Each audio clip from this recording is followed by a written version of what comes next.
आप देख रहे हैं RZ24 हिंदी न्यूज इंडिया। अपनी मिट्टी अपने लोग। of Rural Development raised by Dr. K. Lakshman on the 10th March 2026. I now call upon the members whose names have been received for the participation in the discussion.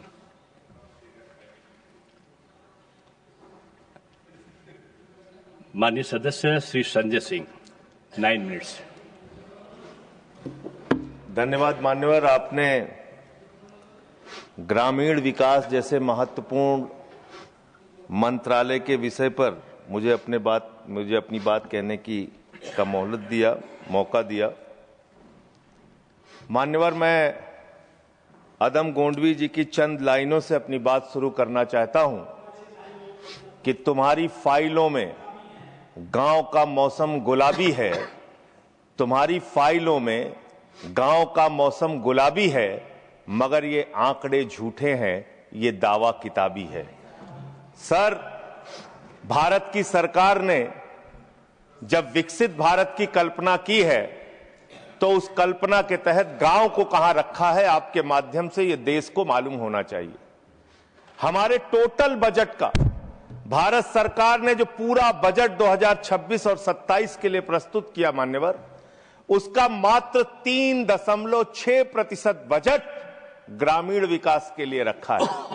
यह स्पष्ट करता है सरकार की मंशा को। यह बताता है कि ग्रामीण विकास के लिए आपकी सोच क्या है, ग्रामीण व्यवस्था को आप कैसे संचालित करना चाहते हैं, कितना विकास वहां पर करना चाहते हैं। मान्यवर, बहुत सारी योजनाएं गांव के विकास के लिए चलाने का दावा सरकार की ओर से किया जाता है। उसमें से एक प्रमुख योजना है जिसका ढिंढोरा भारत की सरकार बार बार पीटती है, जल जीवन मिशन, जल जीवन मिशन, हर घर जल की योजना, हर घर जल की योजना। वो जल जीवन मिशन क्या है मान्यवर, जिसके ऊपर आप लाखों करोड़ रुपए अब तक खर्च कर चुके हैं। गांव गांव में पाइप से पानी पहुंचाने के नाम पे लोगों से आप पैसा लेंगे, वहां की जनता को मीटर लगा के पैसे की वसूली करेंगे, जो व्यवस्था पहले नहीं थी। उसके बाद आपने गांव गांव में सड़कों की खुदाई कर दी। जो ग्रामीण व्यवस्था के अंदर जिला पंचायत से सड़क बनी थी, ग्राम सभा से सड़क बनी थी, जो गांव के विकास के लिए पैसा लगा था, उसको जल जीवन मिशन के तहत सड़कें खोद के, गांव के रास्ते खोद के उसको बर्बाद करने का काम किया गया। तो जल जीवन मिशन जन जीवन को अस्त व्यस्त कर रहा है। एक तो ये उस मिशन की खासियत है जो सरकार को सोचना और जानना चाहिए। दूसरी बात मान्यवर, मेरा तो कहना छोड़ दीजिए, भारतीय जनता पार्टी के एक विधायक है ब्रजेश राजपूत जी, उन्होंने उत्तर प्रदेश के सरकार के मंत्री का घेराव किया। मान्यवर, अरे मान्यवर, देश का सबसे बड़ा राज्य है, उसी राज्य से आप भी आते हैं, हम भी आते हैं, उसी राज्य से आप भी आते हैं, हम भी आते हैं। तो अगर एक भ्रष्टाचार के मामले में कोई जानकारी आपके माध्यम से मैं दे रहा हूं तो जानना चाहिए मान्यवर आपको। मान्यवर, रूरल डेवलपमेंट के नाम पे इस जल जीवन मिशन में गांव गांव में टंकियां बनाई गई। उन पानी की टंकियों की हालत जाकर देखिए।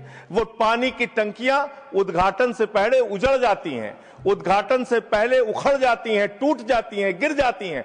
5-5, 10-10 करोड़ की टंकियां, पाइपलाइन जो है वो टूट जाती है। तो मैंने तो इसका मामला अब सबसे पहले उठाया था, तब सरकार ने हमारी बात नहीं सुनी, कई मुकदमे मेरे ऊपर उल्टा करा दिया। लेकिन इनके एक विधायक ने मान्यवर अपने ही मंत्री का घेराव कर लिया, ब्रजेश राजपूत जी ने, और बीजेपी के विधायक ने कहा कि इस योजना में जबरदस्त भ्रष्टाचार है। इसलिए ये योजना भ्रष्टाचार की भेंट चढ़ चुकी है। दूसरी बात आते हैं, आपने गांव के अंदर जो तमाम और स्कीम शुरू की और उसकी हकीकत क्या है, कितना बजट निर्धारित किया, कितना खर्च किया। आपने मान्यवर मनरेगा के तहत 25-26 में 86,000 करोड़ रुपए निर्धारित किया था बजट में, और इस बार 26-27 में आपने 88,000 करोड़ रुपए मनरेगा के लिए निर्धारित किया। जब आपने 86,000 करोड़ रुपए निर्धारित किया तो आपकी गारंटी थी 100 दिन की। जब आपने 88,000 करोड़ रुपए निर्धारित किया तो आपकी गारंटी है 125 दिन की, और आप कह रहे हैं हम 60% भागीदारी करेंगे। पिछले कई वर्षों से, जब से प्रधानमंत्री नरेंद्र मोदी जी बने हैं इस देश के और जब से भारतीय जनता पार्टी की सरकार है, मनरेगा की स्कीम में इस सदन के अंदर मैं पूरे जिम्मेदारी से बोलना चाहता हूं, एक भी साल में 50 दिन से ज्यादा आपने रोजगार नहीं दिया।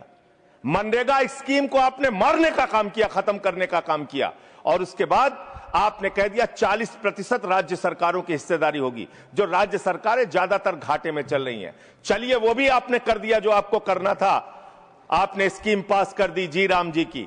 लेकिन मुझे आप जरा कृपा करके बताइए, आपके हिस्से का 125 दिन के हिसाब से रुपया बैठता है मंत्री जी 2 लाख करोड़ रुपए, तो आपने तो निर्धारित ही 88,000 करोड़ रुपए किया है। तो आप इस स्कीम में क्या सोचते हैं, क्या आपकी योजना है और कितना आप बजट निर्धारित करना चाहते हैं? यानी कि आपकी मंशा ही साफ नहीं है कि आप मनरेगा स्कीम को गांव-गांव तक चला सके।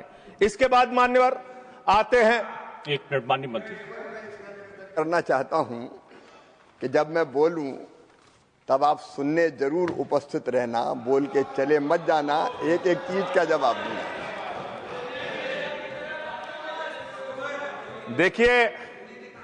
देखिए मान्यवर, देश का प्रधानमंत्री गैस के संकट के इस समय में किस गुफा में छुपा हुआ है, पहले उसको निकाल के लाइए। आप पहले उसको निकाल के लाइए। प्रधानमंत्री किस गुफा में छुपे हुए हैं? प्रधानमंत्री के बारे में आप हमारे ऊपर टिप्पणी कर रहे हैं, का प्रयोग नहीं करेंगे। आप हमारे ऊपर टिप्पणी कर रहे हैं।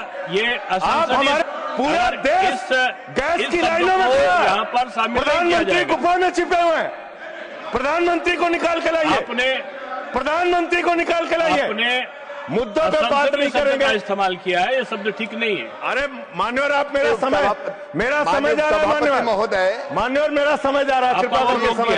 जी राम जी ने आपको रोक दिया। जी राम जी पर रात को 1:30 बजे तक मैंने चर्चा सुनी, और जब उत्तर देने की बारी आई तो विपक्ष भाग गया था। इसलिए मैं निवेदन कर रहा हूं कि रहना जरूर, एक एक चीज का जवाब दूंगा, एक एक चीज का। दूसरी चीजें उसमें शामिल नहीं करेंगे जी। मान्यवर, बात करते हैं ग्रामीण विकास की आप बात कर रहे हैं। उज्ज्वला स्कीम के तहत 8 से 10 करोड़ सिलेंडर गांव में आपने बांटे हैं, और 10 से 11 करोड़ सिलेंडर के कनेक्शन लोगों ने अपने आप से लिए हैं। 21 करोड़ सिलेंडर के कनेक्शन गांवों में हैं। मैं आपके माध्यम से इस सरकार से पूछना चाहता हूं, मध्य एशिया के अंदर जो युद्ध चल रहा है इजराइल और अमेरिका और ईरान के बीच में, आप क्यों इजराइल के खड़े हो गए, जिसके कारण से हिंदुस्तान को आज गैस का संकट भुगतना पड़ रहा है? पूरा देश लाइन में खड़ा है, गांव लाइन में खड़ा है, शहर लाइन में खड़ा है, एक एक इलाका लाइन में खड़ा है। होटल बंद हो रहे हैं मान्यवर, मोरवी के अंदर गुजरात में टाइल्स की फैक्ट्रियां बंद हो रही है मान्यवर। आपने क्या हालत की है? आप राज्यों के साथ न्याय नहीं करते, आप ग्रामीण व्यवस्था के साथ न्याय नहीं करते। आपने बनारस के अंदर 4200 एकड़ जमीन वहां के किसानों की जबरन कब्जा की। 2013 का जो अधिकरण का नियम है, वो नियम आपने लागू नहीं किया। वहां लाठियों से किसानों को पीट के प्रधानमंत्री के संसदीय क्षेत्र में जमीनें कब्जा करने का काम आपने किया। जो पंजाब पूरे देश का पीडीएस सिस्टम चलाता है, 50% भागीदारी पंजाब के किसानों की होती है। आपने पंजाब के रूरल डेवलपमेंट का 8,000 करोड़ रुपए मार के बैठे हुए। आप बताइए क्यों आपने पंजाब का हिस्सा नहीं दिया? क्यों आप वहां के साथ सौतेला व्यवहार कर रहे हैं? बताइए इस देश को और पंजाब के लोगों को। वहां पर बाढ़ आई, आप भी गए थे मंत्री जी वहां पे दुख जताने के लिए। आपने वहां की भयावह परिस्थितियों को देखा था। बावजूद इसके 1600 करोड़ रुपए की मदद आपने घोषित की थी। 16 पैसे आपने पंजाब को नहीं दिए। 16 पैसे। यह आपकी दुर्भावनापूर्ण नीति है जो राज्यों को भुगतनी पड़ रही है, जो देश को भुगतनी पड़ रही है। और ग्रामीण विकास के नाम पर आपने इस देश के गांव में रहने वाली जनता को लगातार देने का काम किया है, लगातार काम किया है। चाहे वो आंगनबाड़ी की स्कीम हो, आंगनबाड़ी की कार्यकर्तियां, हर काम में उनको आप लगा देते हैं, लेकिन आप उनको पैसा देने के नाम पर आपको हंसी आएगी, हंसी आएगी, हंसी आएगी। आंगनबाड़ी की योजना गांव में ही चलती है, गांव में ही चलती है, हंसी आएगी आपको। मान्यवर, मैं अंत में एक ही बात कहना चाहता हूं। मंत्री जी ने कहा भागिएगा नहीं, मैं बिल्कुल बैठ के आपकी एक एक बात को सुनूंगा मंत्री जी, ध्यान से सुनूंगा।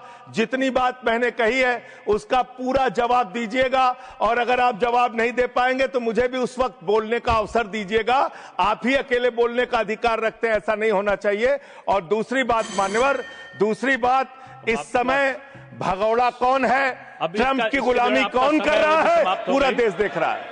माननीय, जो भी इस चर्चा के दौरान जो भी सदस्य असंसदीय शब्द आया होगा वो शामिल नहीं होगा चर्चा में। अब अगर है तो नहीं होगा, अगर असंसदीय नहीं है तो शामिल होगा।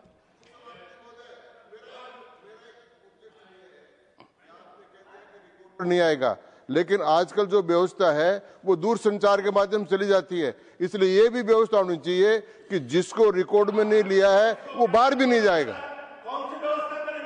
अब आपने किस चीज को कहा? जिस चीज को सारी व्यवस्था करेंगे,